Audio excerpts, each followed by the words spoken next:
પહેલા કોષની અંદર મેક્સિમમ 2 ઇલેક્ટ્રોન સમાઈ શકે છે. કેન્દ્રની આજુબાજુ બીજા વર્તુળમાં એટલે કે બીજી કક્ષામાં બીજા સેલમાં મેક્સિમમ 8 ઇલેક્ટ્રોન રહી શકે છે. એટલે કે એમાં 2 પ્રકારની કક્ષકો આવેલી હોય છે, 2s કક્ષક અને 3 ડિજનરેટ થયેલી 2p કક્ષકો, જેને આપણે આગળ સાહેબ વાત કરશે 2px 2py અને 2pz. આ પ્રકારે કક્ષકોની વાતો પણ આપણે કરી શકીએ અને જે તે કક્ષકમાં કેટલા ઇલેક્ટ્રોન સમાઈ શકશે એની પણ વાત કરી શકીએ છીએ. There are 2 ways to represent the atomic structure of an element or compounds. આ એલિમેન્ટ કે કમ્પાઉન્ડને જે આપણે એટોમિક સ્ટ્રક્ચરના સ્વરૂપમાં જો રિપ્રેઝેન્ટ કરવું હોય તો એના માટે અહીંયા સરસ 2 મેથડ છે, જુદા જુદા આ બધા વૈજ્ઞાનિકોએ સૂચવેલી. એમાં પહેલી જે પદ્ધતિ છે એનું નામ છે ઇલેક્ટ્રોનિક કન્ફિગ્યુરેશન અને બીજી પદ્ધતિ જે છે એનું નામ છે ડોટ એન્ડ ક્રોસ ડાયાગ્રામ્સ. એટલે કે ટપકા પદ્ધતિ પણ એને દર્શાવી શકાય અને ક્રોસ મૂકીને પણ આ સ્ટ્રક્ચર ઓફ એટમમાં ઇલેક્ટ્રોનનું રિપ્રેઝન્ટેશન આપણે બતાવી શકીએ છીએ. મિત્રો, અહીંયા થોડો પ્રયત્ન આપણે 1-2 ઉદાહરણ લઈને કરી જોઈએ. ઇલેક્ટ્રોનિક કન્ફિગ્યુરેશન કેવી રીતે દર્શાવાય? With electronic configuration elements are represented numerically by the number of electrons. ઇલેક્ટ્રોનની સંખ્યાને ન્યુમેરિકલી પણ બતાવી શકીએ છીએ આપણે. કોઈ સંખ્યાના આધારે બતાવી શકાય છે પરમાણુમાં રહેલી ઇલેક્ટ્રોનની ઇલેક્ટ્રોનિક રચનાને. By the number of electrons in their shells. જુદા જુદા કોષમાં જુદી જુદી કક્ષકોમાં રહેલા ઇલેક્ટ્રોનને સંખ્યા વડે પણ આપણે દર્શાવી શકીએ. And number of shells. For example, ઉદાહરણ તરીકે જોઈએ તો નાઇટ્રોજન. નાઇટ્રોજનમાં મિત્રો આપ ટીવી સ્ક્રીન ઉપર જોઈ રહ્યા છો, એનો એટમિક નંબર 7 છે. એટલે નાઇટ્રોજનના સિમ્બોલ કેપિટલ N તરીકે દર્શાવી છે. એ કેપિટલ Nની ઉપર રાઉન્ડમાં બતાવેલો 7 જે ફિગર બતાવે છે, એટલે જમણી બાજુ રહેલી ઉપરની ફિગર 7 છે એ એનો એટોમિક નંબર બતાવે છે. એનો મતલબ એની પાસે 7 પ્રોટોન છે.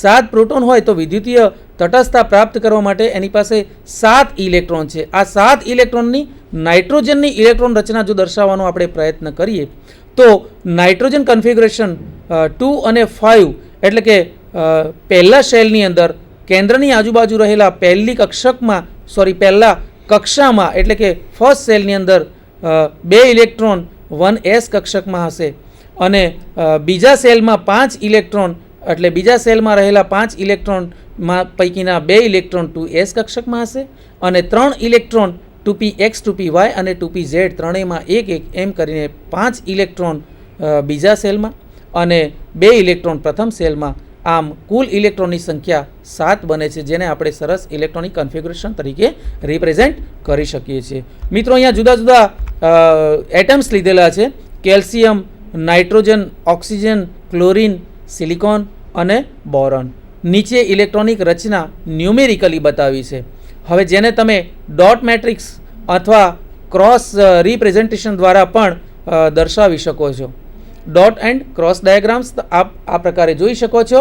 Dot and cross diagrams elements and compounds are represented by dots and crosses to show electrons. ઇલેક્ટ્રોનને બતાવવા માટે આ ડોટ અને ક્રોસ બંને મેથડ્સ આપણે એપ્લાય કરીએ છીએ. And circles to show the shells. કક્ષાઓને બતાવવા માટે આપણે વર્તુળ દોરી ટપકાવાળું એક વર્તુળ દોરી અને એને રિપ્રેઝેન્ટ કરી શકીએ છીએ. ફોર એક્ઝામ્પલ, નાઇટ્રોજનનું જ ઉદાહરણ ફરીથી લીધું છે મેં. આપ જોઈ શકો છો નાઇટ્રોજનના કેન્દ્રની આજુબાજુ જે ટપકાથી બતાવેલા સર્કલ્સ છે, વર્તુળો છે, એ કક્ષા દર્શાવે છે અને એ કક્ષાઓની અંદર આપ જોઈ શકો છો પહેલી કક્ષામાં એટલે કે પહેલા સેલમાં 2 ઇલેક્ટ્રોન મેં ક્રોસ કરી ચોકડી મૂકી અને દર્શાવેલા છે. એટલે કે પહેલી કક્ષામાં એક જ કક્ષક રહેલી છે 1s ઓર્બિટલ અને જેની ક્ષમતા 2 ઇલેક્ટ્રોન સમાવવાની છે. એટલે મેં 2 ક્રોસ દ્વારા અહીંયા દર્શાવેલી છે, જે આપ જોઈ શકો છો. મિત્રો, સેકન્ડ સેલની અંદર આપ જોઈ શકો છો 5 ઇલેક્ટ્રોનને સમાવવાના છે. એટલે 2sની અંદર 2 ઇલેક્ટ્રોન પાસેના 2 ક્રોસ દ્વારા અને બાકીના 3 ઇલેક્ટ્રોન 3 ચોકડી દ્વારા મેં બતાવેલા છે, જેમાંના એક 2px 2py1 અને 2pz1 એમ p કક્ષકોમાં 3 ઇલેક્ટ્રોન સમાયેલા છે. એટલે ડોટ અને ક્રોસ ડાયાગ્રામ વડે આપણે નાઇટ્રોજનને આપ જોઈ શકો છો એ પ્રકારે ફિગર દ્વારા પણ રિપ્રેઝેન્ટ કરી શકીએ છીએ. નેક્સ્ટ, હવે જો આપ થોડોક પ્રયત્ન કરવાના હો અથવા થોડો પ્રયત્ન પણ કરી શકો છો આ ઉદાહરણ દ્વારા. જો આપ લેક્ચરને નિહાળી રહ્યા હોય તો ઓક્સિજન અને ક્લોરિનની ઇલેક્ટ્રોન રચનાઓ. ક્લોરિનમાં 17 ઇલેક્ટ્રોન છે એનો એટોમિક નંબર 17 છે, જ્યારે ઓક્સિજનનો એટોમિક નંબર 8 છે. આપ ટીવી સ્ક્રીન ઉપર જોઈ શકો છો. એવી રીતે બીજા ઘણા બધા એલિમેન્ટ્સ લઈ અને એના પરમાણુય ક્રમાંક ઉપરથી ઇલેક્ટ્રોનનું જે ગોઠવણી છે કેન્દ્રની આજુબાજુ રહેલી કક્ષાઓમાં અને એમાં રહેલી કક્ષકોમાં, એ આપ પ્રેક્ટિસ દ્વારા પણ દ્રઢીભૂત કરી શકો છો. સમગ્ર સ્લાઇડોના અંતે સ્ટ્રક્ચર ઓફ એટમ વિશે આપણને જે માહિતી મળી એની થોડીક સમરી જો MC પટેલ સાહેબ થોડીક સહમતિ આપે તો લઈ લઈશું આપણે. સમરીમાં કેટલાક અંશો જે મેં અહીંયા નિર્દેશિત કર્યા છે, દર્શાવ્યા છે, એમાં the atomic number of an atom is equal to number of protons in nucleus. એટલે કે એટોમિક નંબર પરમાણુનો જે પરમાણુનો જે ક્રમ છે, એટોમિક નંબર જે છે એની સંખ્યા કેટલી હોય છે, તો નંબર ઓફ પ્રોટોન્સ જેટલી. એટલે કે એના કેન્દ્રની અંદર રહેલા પ્રોટોનની સંખ્યા છે એ જ એનો એટોમિક નંબર સૂચવે છે, અને જેટલા પ્રોટોન છે એટલા જ એની પાસે ઇલેક્ટ્રોન્સ હશે, એવું આપણને આ સમગ્ર સ્લાઇડોના અંતે કંઈક જાણવા મળે છે. બીજો અગત્યનો મુદ્દો છે the atomic mass of an atom. પરમાણુનું સમગ્ર દળ જે છે એ શેના જેટલું છે, તો કેન્દ્રમાં રહેલા નંબર ઓફ પ્રોટોન્સ, એટલે કેન્દ્રમાં જે પ્રોટોનની સંખ્યા છે એ અને ન્યુટ્રોનની સંખ્યા જે છે એ બંનેના માસ જેટલું જ સમગ્ર માસ એટલે કે પરમાણુના કેન્દ્રનું દળ છે, એટલે પરમાણુનું દળ છે. કારણ કે એની સરખામણીમાં ઇલેક્ટ્રોનનું દળ બહુ જ અવગણી શકાય એટલું ઓછું છે. એટલે પરમાણુય દળ એ જ એનું એટોમિક પરમાણુ કેન્દ્રનું દળ એ જ પરમાણુનું સમગ્રનું દળ હશે. એવી રીતે આપણે અહીંયા આ જોઈ શકીએ છીએ. ત્રીજો અગત્યનો મુદ્દો છે each shell can only carry a set number of electrons. એટલે કે દરેક કોષની અંદર કેન્દ્રની આજુબાજુ રહેલી કોઈ ચોક્કસ કક્ષામાં ચોક્કસ સંખ્યાઓમાં જ ઇલેક્ટ્રોન્સ સમાવી શકે છે. એથી ઓછા કે એથી વધુ ઇલેક્ટ્રોન્સ જે તે ચોક્કસ કક્ષામાં સમાવી શકાતા નથી. અગત્યનો ચોથો મુદ્દો છે આ સમગ્ર જાણકારીના ફળ સ્વરૂપ ધ નંબર ઓફ પ્રોટોન્સ. પ્રોટોનની સંખ્યા કેટલી હોય છે, તો નંબર ઓફ ઇલેક્ટ્રોન્સ. મિત્રો, કેન્દ્રમાં જેટલા પ્રોટોન હોય છે એટલી જ સંખ્યામાં કેન્દ્રની આજુબાજુ રહેલી કક્ષાઓમાં અને કક્ષકોમાં ઇલેક્ટ્રોનની સંખ્યા પણ સરખી જ હોય છે, જેથી કરીને સમગ્ર પરમાણુ વિદ્યુતીય રીતે તટસ્થતા પ્રાપ્ત કરે છે. પાંચમો અગત્યનો મુદ્દો છે electrons orbit the nucleus in shell. આ જે શેલ છે એ શેલની અંદર ઇલેક્ટ્રોન્સ પર્ટિક્યુલરલી ખાસ જે વિસ્તારમાં મળી આવે છે એ વિસ્તારને આપણે કક્ષા અને કક્ષક તરીકે ઓળખીએ છીએ. એટલે ઇલેક્ટ્રોન ઓર્બિટ્સ ધ ન્યુક્લિયસ, કેન્દ્રની આજુબાજુ આ કક્ષાઓમાં ચોક્કસ વિસ્તારમાં ઇલેક્ટ્રોન્સ જ્યાં મળી આવે છે એ વિસ્તારને આપણે કક્ષક તરીકે ઓળખીએ છીએ. અને each shell can only carry a set number of electrons. આ મુદ્દો આગળ ચર્ચાઈ ગયો છે. એટલે કે ચોક્કસ સંખ્યાના ઇલેક્ટ્રોન્સ જ ચોક્કસ કક્ષાઓમાં રહી શકે છે. આ જ ક્વોન્ટમ મિકેનિકલ જે એપ્રોચ છે સ્ટ્રક્ચર ઓફ એટમ વિશેનો આ પ્રાચીન ખ્યાલ અને થોડો ક્વોન્ટમ મિકેનિકલ જે એપ્રોચ આધુનિક વિજ્ઞાનમાં આપણે ઉપયોગમાં લઈએ છીએ એના વિશે જે કંઈ સ્લાઇડ્સ મિત્રો આપણે બહુ ચિંતન કર્યું જેના વિશે, અને એ જ સ્ટ્રક્ચર ઓફ એટમ વિશેનો હવે પછીનો થોડોક ઊંડાણપૂર્વકનો ખ્યાલ પ્રમુખ સ્વામી સાયન્સ કોલેજમાંથી મારા મિત્ર જે પધારેલા છે MC પટેલ સાહેબ, એમને હું વિનંતી કરીશ કે હવે આગળની માહિતી એ પ્રોવાઈડ કરશે. નમસ્કાર મિત્રો, મારા અધ્યાપક મિત્રએ એટમના બંધારણ વિશે બહુ સરસ માહિતી આપી. બોર્ડના મોડેલ મુજબ ન્યુક્લિયસ છે એ સેન્ટરમાં આવેલું છે અને એ ધનભારિત છે, જ્યારે એની આજુબાજુ દૂર કક્ષામાં ઇલેક્ટ્રોન્સ ગોઠવાયેલા છે અને ઇલેક્ટ્રોન્સ ફરે છે. હવે જો આપણે વિચારીએ કે અહીંયા આ સ્ટુડિયોમાં ન્યુક્લિયસ છે એ એક વોલીબોલ જેવડું છે, તો ઇલેક્ટ્રોન્સ ક્યાં હોઈ શકે એની આપણે કલ્પના વિચારી શકીએ. તો એ ઇલેક્ટ્રોન છે એ આ સ્ટુડિયોથી ન્યુક્લિયસ વિચારીએ તો ઇલેક્ટ્રોન છે એ અમદાવાદમાં હોઈ શકે. એટલું બધું વચ્ચે વેક્યુમ છે, વચ્ચે સ્પેસ છે. બોર્નનું મોડલ કહે છે કે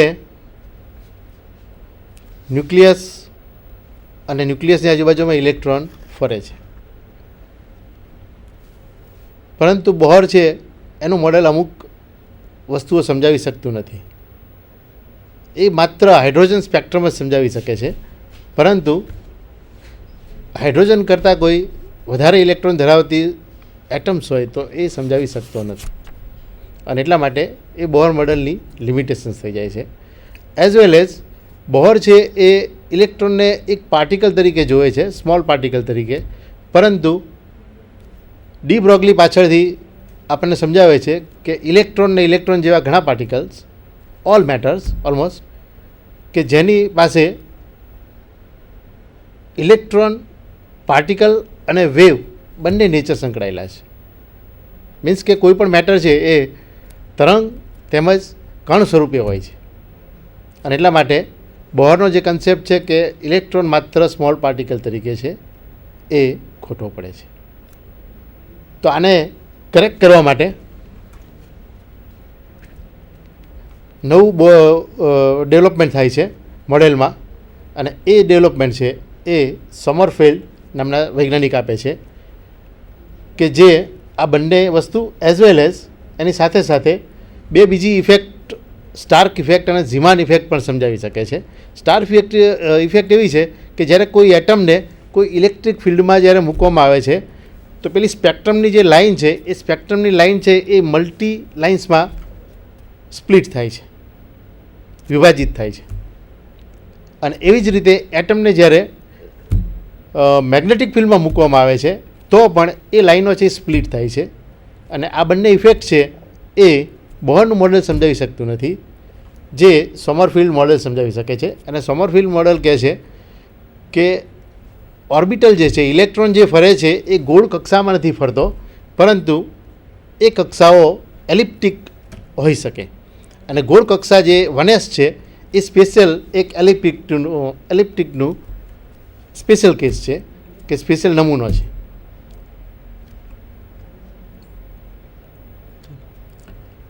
શ્રોડિંજર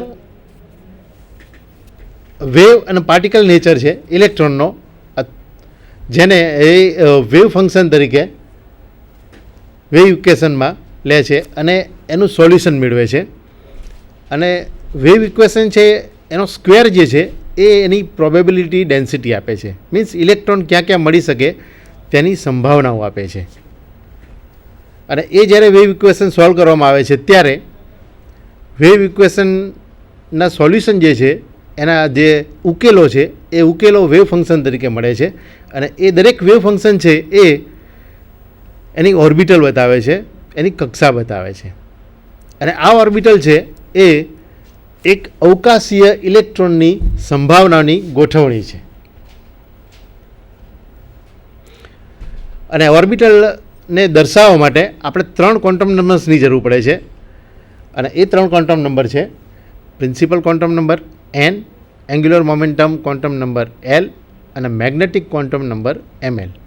અને એની વેલ્યુઝ બાજુમાં ટીવી સ્ક્રીન ઉપર દેખાય છે આપણને, કે nની કિંમત 1 2 3 4 હોઈ શકે અપ ટુ ઇન્ફિનિટી. અને n છે એ ઓર્બિટલ છે એની સાઇઝ અને એની એનર્જીનું મૂલ્ય બતાવે છે, જ્યારે એન્ગ્યુલર મોમેન્ટમ છે એ આપણને શેપ બતાવે છે, અને ml છે એ એનું રિલેટિવ ઓરિએન્ટેશન બતાવે છે. આ ત્રણની સાથે સાથે એક સ્પિન ક્વોન્ટમ નંબર પણ આપણે જરૂર પડે છે, કારણ કે પાઉલી નામના વૈજ્ઞાનિકે એક સિદ્ધાંત આપ્યો છે, અને એ સિદ્ધાંત મુજબ કે કોઈ પણ ઇલેક્ટ્રોન છે એનું એડ્રેસ છે યુનિક હોય. એટલે એનો અર્થ એવો થાય કે કોઈ પણ 2 ઇલેક્ટ્રોન્સ કોઈ એક એટમ માટે સરખા ક્વોન્ટમ નંબર્સ ધરાવી શકે નહીં. અને એટલા માટે ચોથો જે ક્વોન્ટમ નંબર છે એ આપણો સ્પિન ક્વોન્ટમ નંબર થાય છે, અને એને ms વડે દર્શાવવામાં આવે છે. આપણી ઓર્બિટલ છે એને s p d f વડે દર્શાવીએ છીએ. s એટલે શાર્પ, p એટલે પ્રિન્સિપલ, d એટલે ડિફ્યુઝ અને f એટલે ફંડામેન્ટલ. શ્રોડિંજર જે છે એ શ્રોડિંજર મેથેમેટિકલ એનાલિસિસ કરી અને એક મોડેલ નવું આપે છે એટમનું હવે. અને એ જે મોડેલ છે એ હવે વેવ મોડેલ એટલે કે તરંગ મોડેલ તરીકે ઓળખાય છે, કે જેમાં આપણે પહેલાં એવું સમજતા હતા બોર મોડેલ સુધી કે ઇલેક્ટ્રોન છે એ ન્યુક્લિયસ સેન્ટરમાં છે અને એની આજુબાજુ ઇલેક્ટ્રોન ફરે છે, એક ચોક્કસ કક્ષામાં, પણ હકીકતમાં ચોક્કસ કક્ષામાં ઇલેક્ટ્રોન ફરતો નથી, પરંતુ ઇલેક્ટ્રોન મળવાની જે સંભાવના છે એ કક્ષા બતાવે છે. એ કક્ષાઓમાં કેવી રીતે ફરે છે એ આપણે સમજી શકતા કે જાણી શકતા નથી. અને એટલા માટે જે કક્ષામાં ફરે છે, જે કક્ષામાં ઇલેક્ટ્રોન આવેલો છે, એની એ કક્ષામાં એ રિજિયનમાં જે પ્રોબેબિલિટી છે, સંભાવના જે છે, એ સંભાવના અહીંયા ટીવી સ્ક્રીન ઉપર જે તમને દેખાય છે કે સેન્ટરમાં જે ડાર્ક સ્પોટ દેખાય છે બ્લેક, એ ત્યાં આગળ 90% ઇલેક્ટ્રોન મળવાની સંભાવના છે, અને આજુબાજુમાં જે રિજિયન વ્હાઇટ દેખાય છે તે બાકીની ઇલેક્ટ્રોન મળવાની સંભાવના બતાવે છે. અને એટલા માટે ઓર્બિટલ જે છે એ ઓર્બિટલ એનો ઇલેક્ટ્રોનનો ફરવાનો કોઈ માર્ગ નથી, પરંતુ ઇલેક્ટ્રોન મળી આવવાની સંભાવના છે. તો ઇલેક્ટ્રોન ક્લાઉડ મોડેલ છે એ હવે આ પ્રમાણે બતાવી શકીએ આપણે.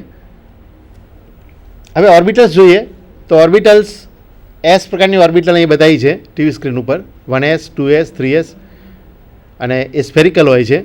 અને જેમ જેમ એનની મૂલ્ય વધતું જાય ક્વોન્ટમ નંબર, તેમ તેમ એનું સાઇઝ છે એ મોટી થઈ જાય છે. એ જ પ્રમાણે પી છે, પી પણ 3 પ્રકારની હોય છે, પીએક્સ, પીવાય, પીઝેડ. પીએક્સ છે એક્સ એક્સિસ ઉપર આવેલી છે, અને પીઝેડ છે એ ઝેડ એક્સિસ ઉપર આવેલી છે. એ પણ આપણે જોઈ શકીએ છીએ. નેક્સ્ટ, જ્યારે એલ ઇઝ ઇક્વલ ટુ 2 હોય ત્યારે એમએલની કિંમત -2, -1, 0, +1 ને +2, અને એટલા માટે એલ ઇઝ ઇક્વલ ટુ 2 માટે 5 ઓર્બિટલ હોય, અને એ ઓર્બિટલ ડી ઓર્બિટલ તરીકે ઓળખાય છે, અને જેના આકાર શેપ્સ આ પ્રમાણે હોઈ શકે. 5 બતાવી છે, ડી XY, ડી YZ અને D ZX, D X2 Y2 અને ડી Z2. એ જ પ્રમાણે એલ ઇઝ ઇક્વલ ટુ 3 હોય ત્યારે -3 થી +3 સુધી ટોટલ 7 ઓર્બિટલ હોઈ શકે, અને એ 7 ઓર્બિટલ એફ ઓર્બિટલ હોય છે, અને એ અહીંયા બતાવી છે સ્ક્રીન ઉપર. નેક્સ્ટ આપણે જોઈએ, આ જે ઓર્બિટલ છે એને એક એનર્જી લેવલમાં ગોઠવીએ આપણે તો એ 1s થી ઉપર ગોઠવી શકાય છે, જે ટીવી સ્ક્રીન ઉપર તમે જોઈ શકો છો. જ્યારે હાઇડ્રોજન જેવો સિમ્પલ એક ઇલેક્ટ્રોન ધરાવતી પ્રણાલી હોય ત્યારે આ જે લેવલ છે એ બધા ડીજનરેટ હોય છે, પરંતુ જ્યારે હાઇડ્રોજન કરતાં મલ્ટી ઇલેક્ટ્રોન્સ સિસ્ટમ આવે ત્યારે એ ઇલેક્ટ્રોન્સ જે કક્ષાઓમાં ભરાય છે ત્યારે જે કક્ષાના લેવલ